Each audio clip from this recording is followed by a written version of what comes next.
Šįkart pabandykime praskleisti istorijos uždangą ir pažvelgti į tuos laikus, kai didžiausia ir pažangiausia, o taip pat ir bene prabangiausia 20-ojo amžiaus 3-ojo dešimtmečio naujiena Lietuvoje tapo radijas. Tiksliau pakalbėkime apie radijo verslo laikinoje sostinėje raidos ypatumus bei šio verslo sudedamąsias dalis. Iš atskirų fragmentų sudėliota mozaika skirta ne tik ir ne tiek radijo mėgėjams, bet visiems besidomintiems Kauno verslo ir kultūros paveldu, ypač tiems, kurie su šia sritimi susidūrė nedaug.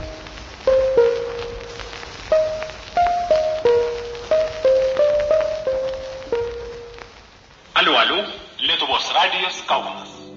Kai 1926 m. birželio 12-ąją iš Kauno pirmą kartą lietuviškai prabilo radijas, geidžiamiausia preke Lietuvoje tapo radio aparatai, kuriuos suskubo įvežti garsios Europos ir Amerikos kompanijos ar jų atstovai mūsų šalyje. Ir tik po daugiau nei dešimtmečio, tiksliau 1935 Liepos 15 dieną pradėjo veikti pirmas ir vienintelis tarpukario Lietuvoje radijo fabrikas Karadi. Ir tai buvo 24 metais tik simboliniai 7 radijo aparatai parduoti. O paskiau, reiškia, nuo tų simbolinių 7 padaugėjo iki 132 ir taip toliau. Ir tam tikras lūžis, kurį galima laikyti lūžiu, Lietuvos radio aparatų prekyboje, tai buvo 26 metais birželio 12 dieną pradėta radio transliacijos, tada ir atsirado toks radio aparatų poreikis ir tada daugiau galėjo ir užsienio firmos ir galėjo ir norėjo į mūsų rinką eiti. Ir tada o šiaip toj pačioj pradžioj tai daugiausiai nusipelnė, ko gero, Amerikos lietuvių akcinė bendrovė, kuri šiaip prekiavo Fordson traktoriais, Ford automobiliais, Amlit dviračiais čia vietoje gaminamais, bet kita prekybos dalis dar buvo ir radio aparatų. Prekybą jie pirmieji pradėjo populiarinti radio aparatus pas mus, pirmieji radio transliacijas pabandė lietuviškos muzikos radio transliaciją Žemės ūkio ir pramonės parodoj. Tai tas postūmis iš jų pusės buvo, o paskiau, kai prasidėjo tos reguliarios radio transliacijos, tai įrengus naują radio stotį 26 metais prancūzų firmai, reiškia, pastačius galų gale nuo 23 iki 26 gana ilgokai užsitęsė ta statyba, tai tada jau ir tas poreikis išaugo ir atsirado ir tokios žymios firmos, reiškia, Vokietijos tenai Mende, Telefunken, paskiau, reiškia, Olandų Philips bendrovė, kurios atstovai buvo Lietuvos Philips akcinė bendrovė, tenai šveicarų Mediator, ten Jungtinių Amerikos valstijų firmos, ten Pilko ir panašiai, reiškia, kurios atėjo į Lietuvą, paskiau anglų Marconi. Ir beje, su anglų Marconi siejama ir mūsų radio aparatų gamyba, taip vadinama gamyba, kadangi vėlgi vietoj radio aparatų gamybos poreikis atsirado tik tuo met, kai ekonominės krizės pasėkoje buvo brangu įsivežti visą radio aparatą. Didelį muitą, reiškia, ir visas surinktas pilnai radio aparatas buvo brangiau negu įsivežti tam tikras dalis, radio mazgus. Reiškia, tai taip ir buvo daroma, sumanyta, kad įsivežami tos dalys, mazgai tie, reiškia, ir čia vietoj montuojama. Tai tą pabandė daryti studentų techninės draugijos radio sekcija, tą pabandė daryti Kurto Šiucės muzikos namai, kurie prekiavo į radio aparatais, ten jie surinkinėjo vietoj radio aparatą sujungtą su patefonu, ten, sakykim, tą pabandė daryti radiotechnikos bendrovė, irgi gaminusi vietos radio aparatus, reiškia, vadinamus liaudies imtuvus, reiškia. Ir tą pabandė daryti įsteigta akcinė bendrovė Karadė, kuri įsteigė čia fabriką. Isakas Kaplanas savininkas buvo ir Kęstučio gatvė 36, dabar Kęstučio gatvė 56, ten buvo įsteigtas radio aparatų fabrikas, kuris gamino tuos radio aparatus Karadė. Bet galima laikyti, kad tai buvo tikrai mūsų radio aparatai, kadangi jie ėjo ir su ta jau emblema specialiai sukurta ir be to buvo pritaikyta mūsų rinkai.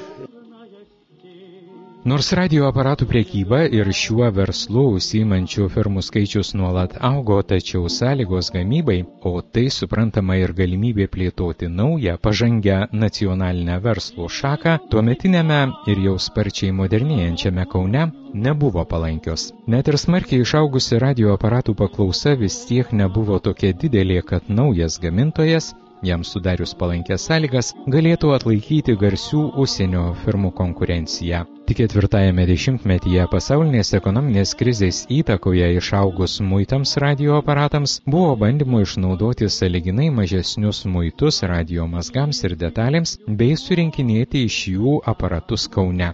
1931 lapkritį STD radio sekcijos buvusios Laisvės alėjoje 19, dabar Laisvės alėja 33 reklamoje, skelbiama apie jų gaminamus specialiai provincijai pritaikytus radio aparatus.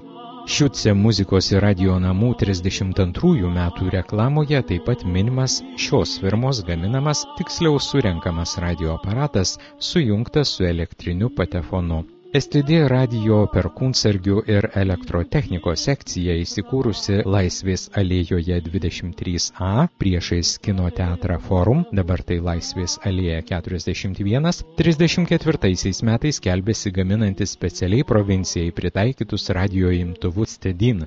Ši STD sekcija teigė nieko bendro neturinti su radiotechnikos bendrove, 1934 pabaigoje susijungusią su buvusią STD radio sekcija, kuri 1935-36 metais taip pat gamino provincijai pritaikytus vienos lempos garsakalbinius radio aparatus, juos vadindama liaudies imtuvais.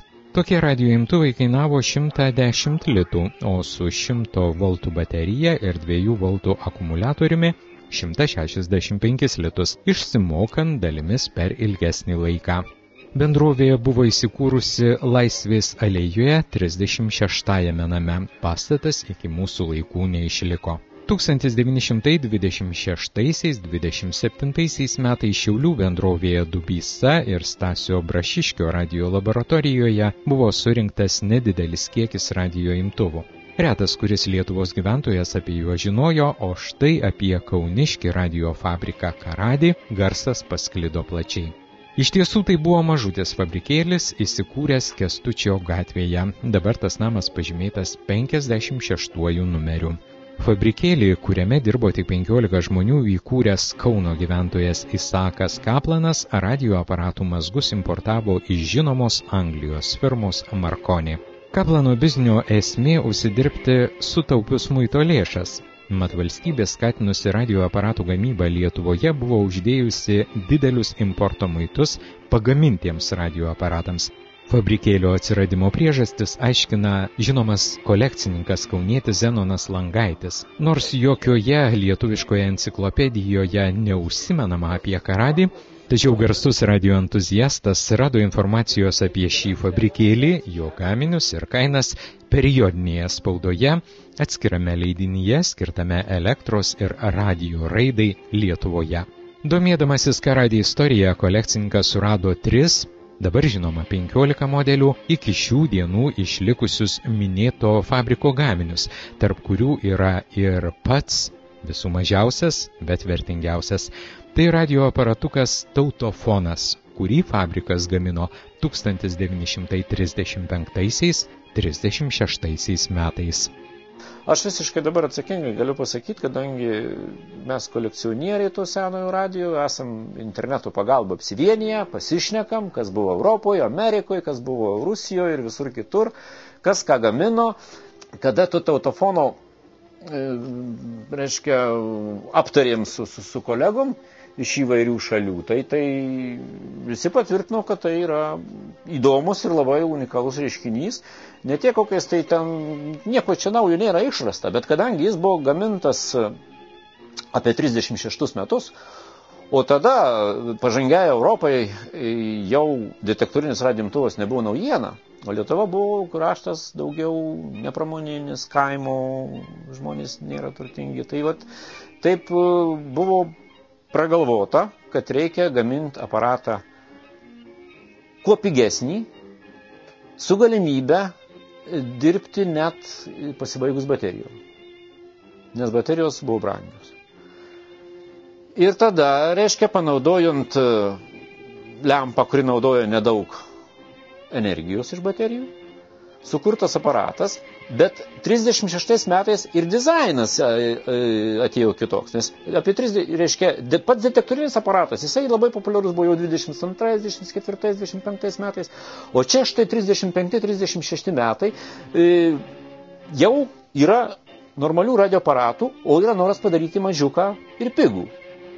Tada tikro aparato dizaino vertikaliam pavidale, ne taip kaip turėtų būti senoviškas detektorinis gulščias, montuojamas, reiškia, vienos lempos aparatukas. Schema pragalvota taip, kad įjungus autinės į vieną lizdą, jisai dirba su baterijom ir lempa, tas ausinių įjungimas pats, reiškia, suteikia srovės kelią per lempos anodinę grandinę ir jisai dirba vienu būdu. Jeigu jau baterijų nebe, ir nėra kada, ir nėra už ką, tai reiškia, tai yra detektorius, kuris bangas paverčia į girdimą garsą. Tai reiškia, kada mes dirbam iš baterijų, jis ir nereikalingas, ir ausinės jungiam į juodąjį lizdą. Pasibaigė baterijom, įsistatom detektorių, reiškia, ausinės jungiam į raudoną lizdą ir girdim tyliau, gal ten pačias tolimiausias stotis prarandam, bet Kaunas koks, ar Varšuva Ryga, mums tebesigirdi, dėka antenos, kuo jinai didesnė, kuo ilgesnė, to geriau ir gero įžeminimo, skardos lapas pakasas po žemę. Ir tai vat pažangiam dizaine įspręsta tokių dviejų radijų sujungimas į vieną. Tada tai atrodytų nieko tokio, bet kada pasišnekėta su kitom šalim, buvo detektoriniai aparatai, toliau buvo lempiniai aparatai.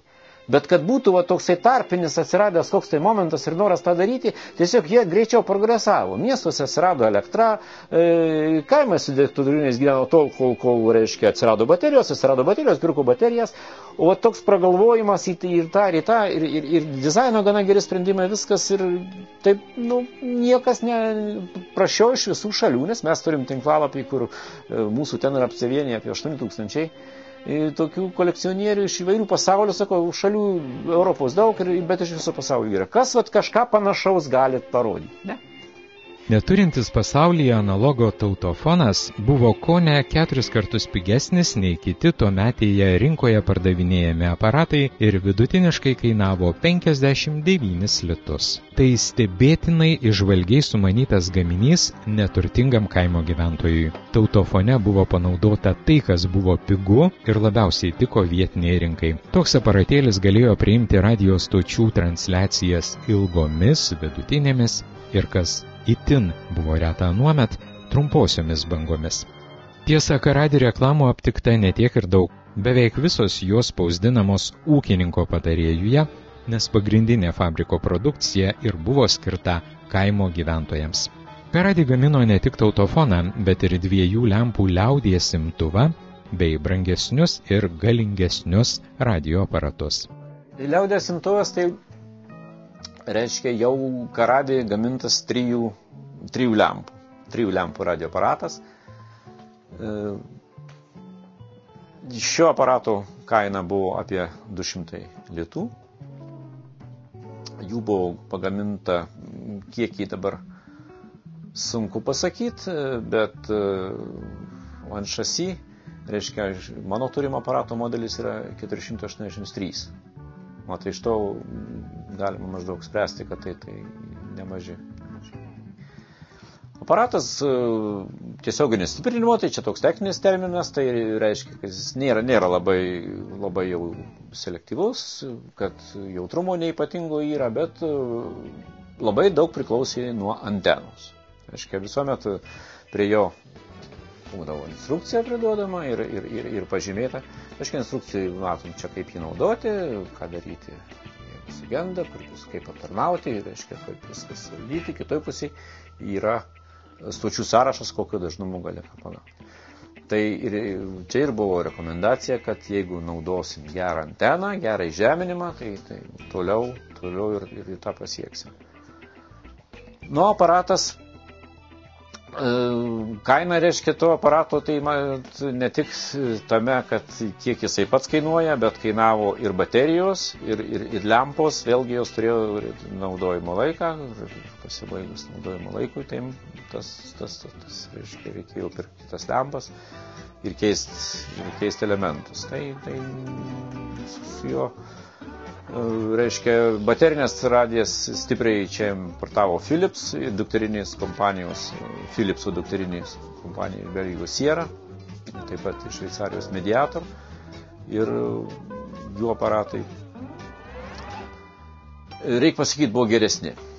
Įdomu, kad medinės garsiakalbio grotelės buvo Gedimino stulpų formos. Kiti Karadi fabrike pagamintų radio aparatų modeliai buvo didesni, brangesni, savo kokybę beveik nenusileido užsieniniams ir kainavo iki 375 litų. Tačiau tokių brangių aparatų buvo pagaminta perpus mažiau nei pigių, maždaug 1000. 1936 metais Kaune vykusioje Žemės ūkio ir pramonės gaminių parodoje fabriko Karadi radio imtuvai buvo įvertinti aukso medaliu. Beje, parodai buvo išleisti Karadi lankstinukai vokiečių kalba.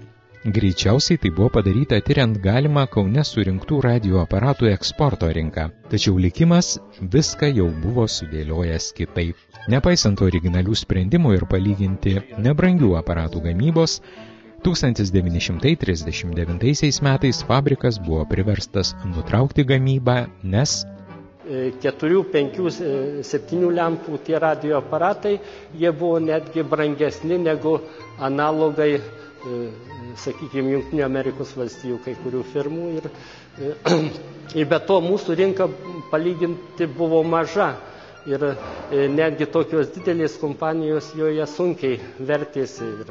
Ir Lietuvos Philips akcinė bendrovė nusiskųsdavo dėl didelių mokesčių, kadangi daug konkurentų ir tas pelnas neina taip jau, kaip jiem norėtųsi. Ir mūsų kaimynai Latviai čia turėjo agentūrą savo Vefo fabriko, reiškia. Jie irgi turėjo sunkumų, jie tiesą metė nemažai lėšų reklamai ir prieš pat pasitraukiant iš mūsų rinkos, jie netgi vos ne dvigubai papigino savo radio aparatus, kaip sakyti, tokias akcijas. Naudojo, bet tos akcijos, matyt, nedavė tų reikiamų rezultatų, nes iš tiesų rinka maža, o tų prekiautojų tikrai buvo gana daug, taip galima suskaičiuoti apie 50 tokių stambesnių prekiautojų radio aparatais. Ir ta kaina, kad, sakykime, nuo 60 iki 900 litų, tai yra ganėtinai didelė kaina. Ir ne kiekvienas galėjo įsigyti tuos radio aparatus, tai vis dėlto buvo jau prabangos prekė. 39 metų Liepos mėnesį bankrutavo. Faktiškai jau tie bankroto požymiai jau reiškėsi net ir anksčiau, bet faktiškai 39 metų Liepos 15 dieną buvo atleistas paskutinis darbininkas. Įdomi detalė, teoriškai Karadė gyvavo, kol Lietuva tapo sovietinė. Fabrikas buvo nacionalizuotas 1940 m. rugpjūčio 6, o jau po karo visiems gerai žinoma Kauno radijo gamykla įkurta tik 1953. Šioje vietoje derėtų pastebėti ir dar vieną įdomų faktą. Mat tuo metu Lenkijai priklausančiame Vilniuje veikė itin didelis ir modernus radijo fabrikas, su kuriuo Karadė žinoma net lygintis negalėjo, tačiau jo produkcijos tuometėje Lietuvoje beveik nebuvo. Tai šitas jų fabrikas Elektrit buvo tuometinė Lenkijoje didžiausias. Gamino apie 60 000 radioaparatų per metus. Puikių radioaparatų su įvairiais parametrais, labai brangių, pigesnių, bet jie orientavosi į gerus. Jie gamino gana brangiai, pirkė patentus, reiškia, jie buvo pirkė keletą patentų, vėlgi, kad neišradinė dviračio. Ir labai gerus konstruktorius turėjo dizainą. Dizaino, sakyčiau, labai šaunių yra įvairių jų modelių. Aš kolekcijų turiu tik keletą. Vilnietis kolega daugiau renka, ten jau krašto aparatą. Aš jau Kaunui, Karadė daugiau atsidavęs. Tai va, šito aparato Lietuvoje nėra daug likę, nes kadangi jie gamino gana gerus, gana brangius, tai Lietuva ieškojo pigesnių, tai mes neėjom į jų pirkėjų ratą. Mums ir tos didelės firmos, Blaupunktas, Philipsas, ten Sierra ir visi kiti, Exo ar ten Zenit iš Amerikos, veždavo pigesnius. Net yra modelių, ir tai yra tikrai nustatyta, kurie buvo gaminami Lietuvai, ypač baterinių. Nes jau apie 37-8 jų nedaug reikėjo Europai. Na tai kai kurie Sierra, Belgijos modeliai yra pagaminti Lietuvai. Nes kada kolekcionieriai mes juos čia suradom, tai belgai radio kolekcionieriai sako, iš kur? Pas mus nėra tokių. Ir pasirodo, jų niekur nėra, jie tik Lietuvoje yra. Nes buvo primatuota ir va taip gana paprastukai tokie Lietuvai ir padaryti. Ir mes šitą supratom. Bet grįžkim prie Elektrito. Tai reiškia, Elektritas gamino gerus aparatus. Jie ir šiandien turi vertę, nes Lenkija šalis didelė, kolekcionierių daug, o aparatų nėra per daug išlikusių. Tai jie turi ir kolekcinę vertę ir šiandieną neblogą. Ir jų likimas toks, kad prieš atiduodant Vilnių, kada Rusija okupavo tą kraštą, tai jų, matyti, jau iš anksto buvo viskas labai primatuota. Per 2 savaitės visas fabrikas buvo pakrautas į geležinkelių šalonus ir išvežtas į Minską. Prikalbinta didelė dalis darbuotojų, kad persikeltų, reiškia dirbti, išvežta dokumentacija, dalis aparatų, detalių, nuvežta į Minską ir ten buvusiose medžio apdirbimo dirbtuvėse tuoj pat įkurta gamykla, pervežti įrengimai. Rusija šitą dalyką mokėjo daryti, gamyklas gabent greitai. Bet mes vėl grįžtame į prieškario Kauną. Galimos bent 3 Karadė pavadinimo atsiradimo versijos, pakankamai logiška arba pagal tikslinę grupę iš žodžių kaimo ir radiofikacija. Patriotinė, todėl artima širdžiai, iš žodžių Kauno radijas. Arba realistinė, iš pavardės Kaplan ir žodžio radijas derinio. Aš neturiu tokių įrodymų, kad galėčiau tai kažkokiais dokumentais įrodyti, bet aš esu skaitęs tą blaškymas, reiškia, ir kad Karadė tai kaimo radiofikacija, yra tokių, reiškia, Kauno radijas, nėra vieningų, net keli yra variantai. Bet man yra tekę kalbėti su žmonėm, kuriems šiai dienai virš 90 metų, kurie atsimena tuos laikus. Ir jie man, tai yra radistai, trumpų bangų radijo mėgėjai, arti radijo, jie tuos laikus atsimena, kad ir jauni būdami, bet kad buvo tokia. Ir tada, reiškia, pasakom paprastai, visigi tada žinojo, tai buvo Kaplan radijas. Nes tai yra Isako Kaplano. Ir čia mes matom Kaplanas radijas. Ir ką radė. aš tikrai tą esu girdėjęs iš žmonių, kurie gyveno tuo metu. Ir jiem net nekilo tokių, kada aš šito klausiau, aš rodžiau knygą, reiškia, Vitkevičiaus tą disertacijos pagrindą parašyti, rodžiau. Tai jie pirmą kartą matė, kad kitaip, jie patys, reiškia, tos kalbos buvo, taigi dabar kažkur, sakysim, paėmus, 10 metų, sakysim, aš esu kalbėjęs, kada buvo, reiškia, Lietuvos radijo mėgėjų svažiavimai su vienu kitu vyresniu. Išlaužė yra žmogus, kurie montavęs.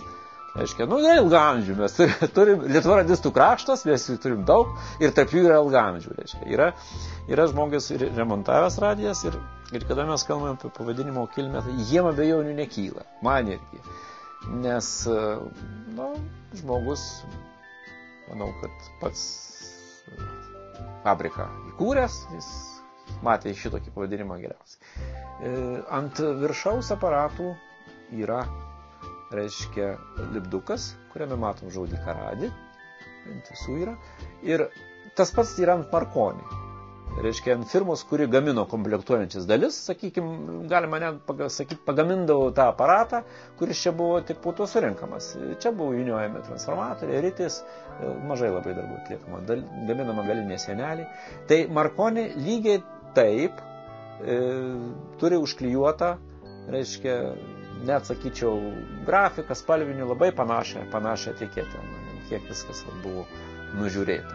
Kaip ten bebūtų, šiandien visa tai jau mūsų istorijos dalis. Karadi radio fabriko Kaune veikla yra pozityvus dalykas, leidžiantis teigti, jog tarpukaryje mes turėjome radio pramonę, o štai išsitekti rinkoje dėja nepavyko. Rinka nors ir smarkiai išaugusi vis tiek buvo per maža. 1939 metų pabaigoje Kaune buvo 20 450, o visoje Lietuvoje be Klaipėdos krašto 77 562 radio abonentai. Atsižvelgiant ir į radio aparatų kainos santykį su vidutiniu uždarbiu bei senų radio aparatų keitimo naujais tendencijas.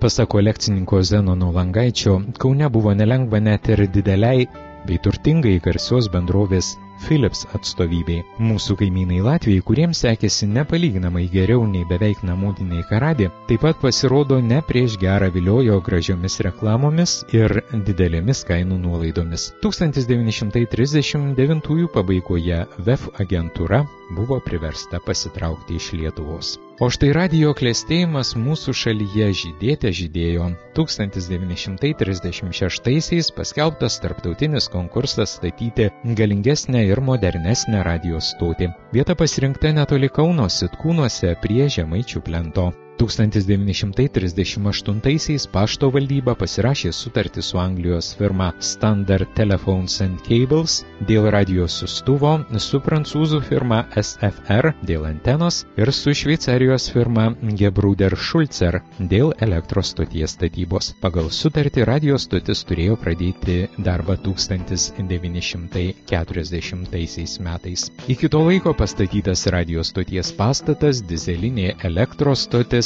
Anglijoje užsakytas 120 kW siųstuvas, antenos įrenginiai. Stotyje buvo planuojama pastatyti 240 metrų aukščio anteną, tačiau statybą sustabdė prasidėjęs karas.